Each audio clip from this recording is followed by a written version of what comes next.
Here we are, Unit 2, Lesson 1.2, in perfect form. The essential question is, what form can energy take?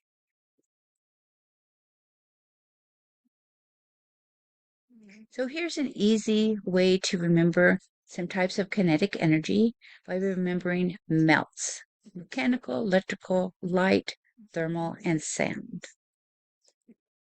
Mechanical energy is the sum of an object's kinetic energy and potential energy. Remember, kinetic energy is the energy of motion, and potential energy is more or less stored energy. So if you hold the ball above your head, it has potential energy stored in it because gravity is pulling on it. There's also potential energy in chemical bonds within molecules. So remember that the SI unit for energy is joules.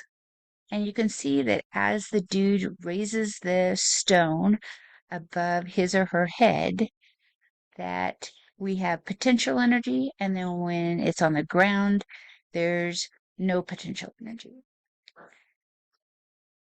So when he's got it above his head, it has potential energy, and then when it's on the ground by itself, it has no potential energy. Just a little look at the formulas. Remember that kinetic energy is dependent on mass and volume, not volume, mass and velocity, and that potential energy has to do with the mass of the object, the force of gravity, and the height that the object is at. And that's for potential gravitational energy. So mechanical energy, the faster an object moves or the more mass it has, will increase the amount of mechanical energy it has. So think about the bowling ball and the beach ball again, both rolling down a sidewalk. The bowling ball is going to have more mechanical energy than the beach ball because of the mass. So if we look at this picture, the mechanical energy that's going to turn the turbine at the bottom is the sum of the kinetic energy that the water has when it's falling off the waterfall. When it's at this point here at the top of the waterfall, it has potential energy. It has gravity that's pulling on it.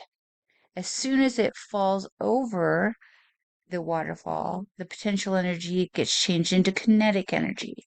So the mechanical energy that's going to turn the turbine or the water wheel is going to be the sum of the potential energy and the kinetic energy.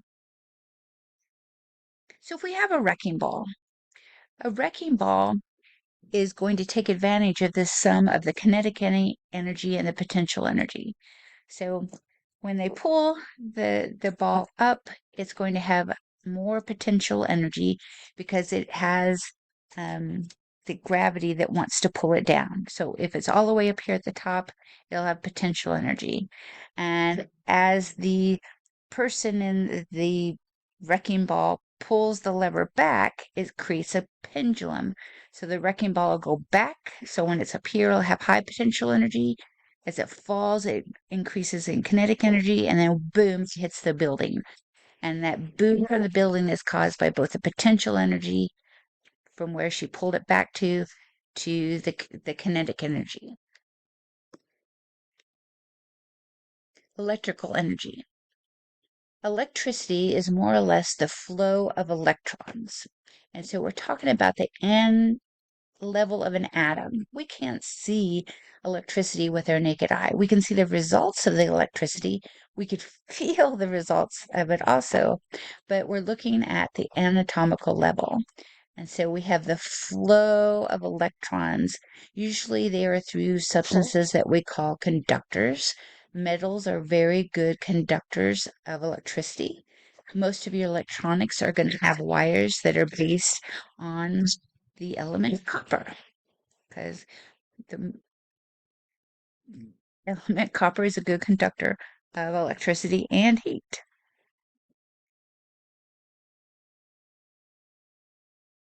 So again, electricity is the flow of electrons. Remember, electrons are negative, so it would be a negative flow. In a circuit, you have a positive and a negative end, and that's when it's talking about a circuit. It closes itself. So it's like the, the plus side of the circuit attracts the negative electrons. So here's an example. You have your battery, and the circuit goes from here to here. So all the way through here to here is a circuit.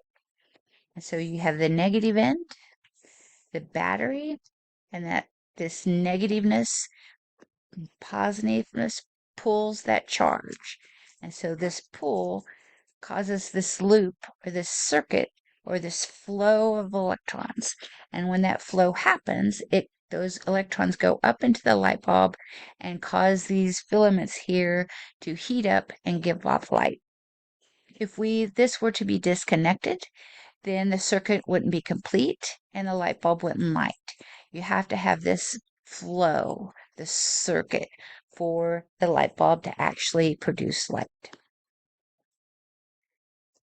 Electromagnetic energy. Electromagnetic waves are quite interesting. All forms of light are electromagnetic energy, and it's more than just the light that we can see. Microwaves are a form of light. X-rays are a form of light. Infrared radiation is a form of light. X-rays, gamma rays, radio waves. And so all of them have two components. They have an electrical component and a magnetic component to them. And so you have a field of both electrical and magnetic, and they're perpendicular to each other. And that's really all you have to need to know. And remember, we're talking about the vibration of atoms. So this isn't looking at the anatomical level, but this is over here on the right. So light energy travels in waves, and it is the only type of energy that we can see is visible to us. So if you had on a green shirt, I would be able to see that you had a green shirt because the pigments in your shirt would absorb all the colors of the visible spectrum. So Roy G. Biv, remember red, orange, yellow, green, blue, indigo, and violet? Your shirt, those pigments would trap all the colors except for green. Green would be reflected back to my eye. That's why I would see your shirt as green.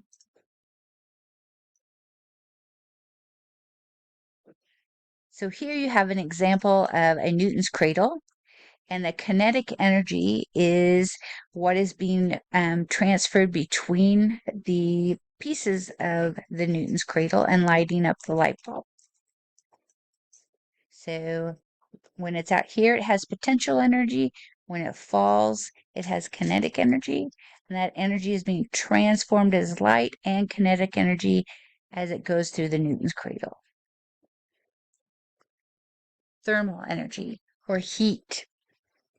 Everything that's living gives off some form of thermal energy, usually in the form of infrared radiation. We can't see the light in the form of infrared radiation with our naked eyes, but we can feel it. We can put our hands over a campfire and know that we can only get so close to it. If we were blindfolded and we were walking, we would know that we would be getting close to something hot. And as that sensation of hotness would get increase, we would know that we need to stop. Now, if we had on a special goggles, like maybe nighttime goggles pick up on infrared light. And usually you see the images in infrared cameras as the hot object is going to be white and with a black background of the dark night. At the anatomical level, if you remember this from when we first started the year, that the faster that atoms move, the more energy they're going to have.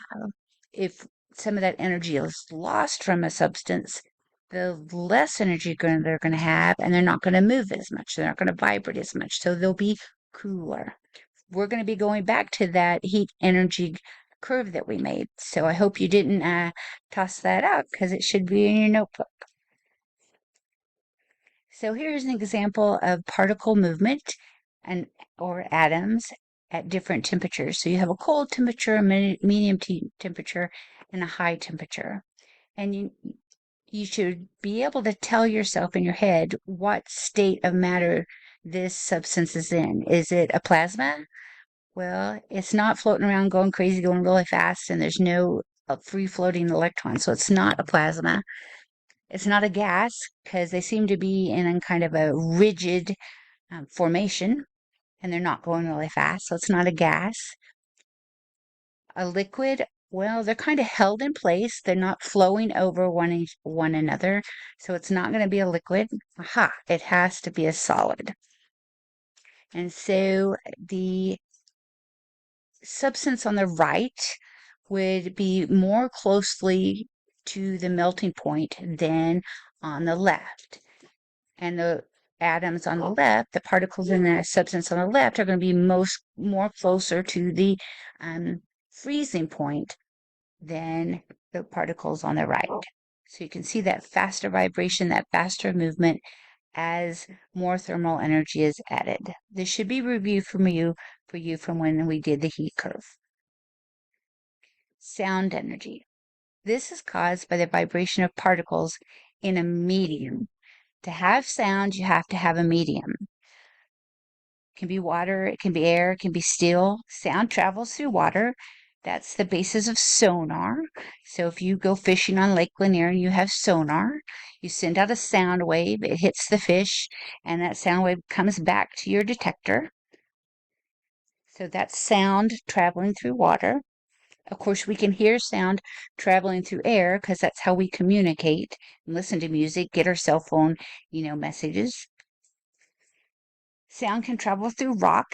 If we had a big piece of rock and I struck a tuning fork and put it up against a rock and you had your ear on the other side of that big rock, like a boulder, you could hear it. You could hear that sound going through the rock. So it's a vibration of particles.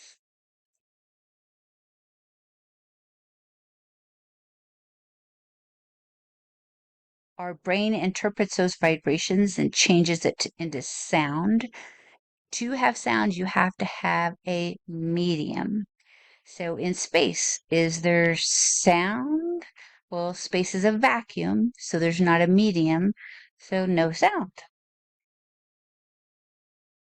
Okay, number 7 is a visualized question, and they want you to label the 3 forms of energy represented in the image. And so the image is of a pinball machine. So it's on this page and it's on the next page. You have the 2 pages together. And so here is one form of energy. So when this is flicking back and forth, and then you'll see the other 2 places where you need to label the types of energy. So here is a pinball machine. We know that the pinball machine is plugged in. We know that it's getting electricity. If it didn't have electricity, we would have no lights. We would have no sound. The flippers wouldn't work. And we know that electrical energy is being transformed into other types of energy. You have the lights that are going off. You have the sound that's being produced when the ball hits one of the bumpers. We know that there is some mechanical energy, and we know there's potential energy when the ball is at the top. Have you ever noticed that all the pinball balls will flow to the bottom? That's because when they're up here, they have potential energy, and it's gravity that's pulling them back here to the pocket of the pinball machine.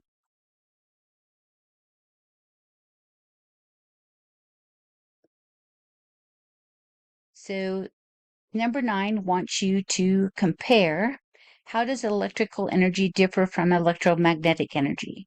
And so what I did on this space for when I answered this question is that I divided the space in half, and I put on one side electrical energy and on the other side electromagnetic energy.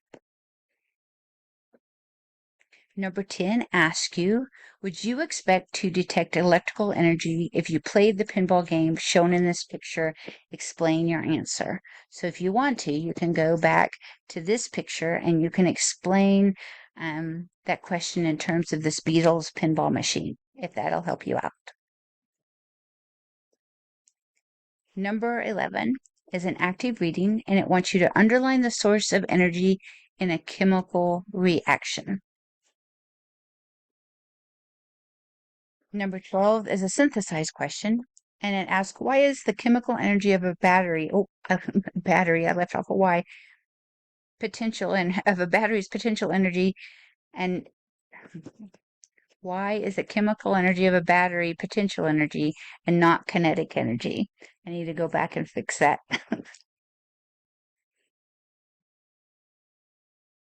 So here we have a battery, and you can see that the battery gets plugged in, and here the chemical gets all charged up with electrons. And as the car is moving, those electrons get transferred. And so the battery becomes discharged or runs out of energy. And this energy goes out into the circuit of the car to cause the car to move, for the windshield wipers to work, for the lights to work. So that when it's running, all the energy, it goes through the circuit and the electrons get lost.